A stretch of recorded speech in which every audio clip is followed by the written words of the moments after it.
De herfst is nog niet voorbij, maar stiekem wordt al aan de winter gedacht. Chantal zit vol met ideeën om diertjes de winter door te helpen. En ondertussen heeft ze ook de lente in haar bol. Je zou het niet zeggen met dit weer, maar de winter staat weer bijna voor de deur. En dan kun je van alles doen om de vogeltjes goed de winter door te helpen.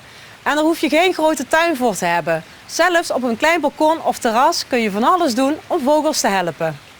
Denk aan strooivoer, water. Er zijn verschillende mogelijkheden. En natuurlijk de welbekende vetbollen. Een leuke manier om vetbollen te verwerken zijn dit soort speciale kransen. Deze kun je dan mooi vullen met vetbollen. Je kunt ook zelf vetbollen maken, maar let er dan altijd op dat je gezonde producten gebruikt. Want vogeltjes kunnen niet tegen te veel vet en suiker.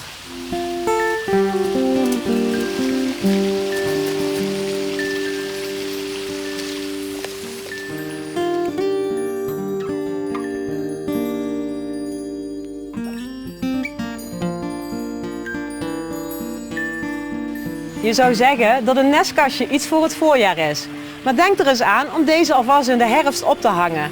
Het is namelijk een ideale schuilplek en het biedt ook nog eens bescherming. Als je nu wat vrijer woont en er zitten eekhoorntjes in de buurt, dan kun je ook zo'n eekhoornvoederkastje ophangen. Erg leuk als de eekhoorntjes dan in je tuin komen.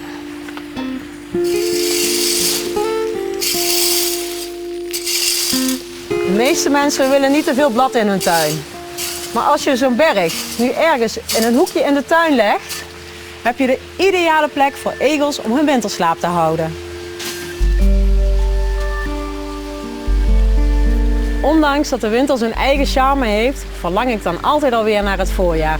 En wat is er nu meer voorjaar dan voorjaarsbolletjes, die je nu nog kunt planten. Ik wil jullie graag laten zien hoe dat je een lasagnebeplanting maakt. En nee, ik ga niet koken. Ik begin eerst met een tulpensoort. Leg de bolletjes onder in de pot op een bodempje van potgrond. Ook bij bloembollen is het belangrijk dat het water onder in de pot kan weglopen. Dus ook hier zit eerst weer hydrokorrels onderin, zodat het overtollige water weg kan. Als je de eerste laag bolletjes hebt zitten, en het woord lasagne zegt het al, komt er een laagje potgrond overheen.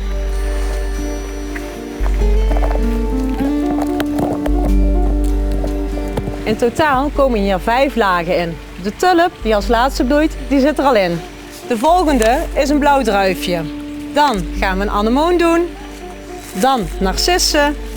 En iedereen kent ze wel, de vroegbloeiers, de krokussen.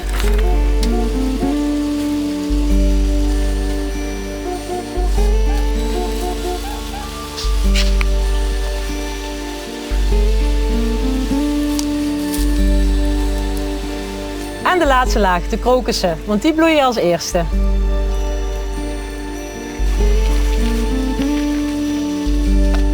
Zo, de lasagnebeplanting is klaar. En misschien denk je nu, die tulp die zit helemaal onderin. Maar de natuur is zo sterk, die vindt zijn weg dadelijk ook wel naar boven. En bij dit geval, de eerste zullen de laatste zijn en de laatste zijn als eerste. De krokus die zal ongeveer medio eind februari beginnen met bloeien. En de tulp die zal rond april, mei beginnen. Zo heb je heel erg lang plezier van mooie voorjaarsbollen.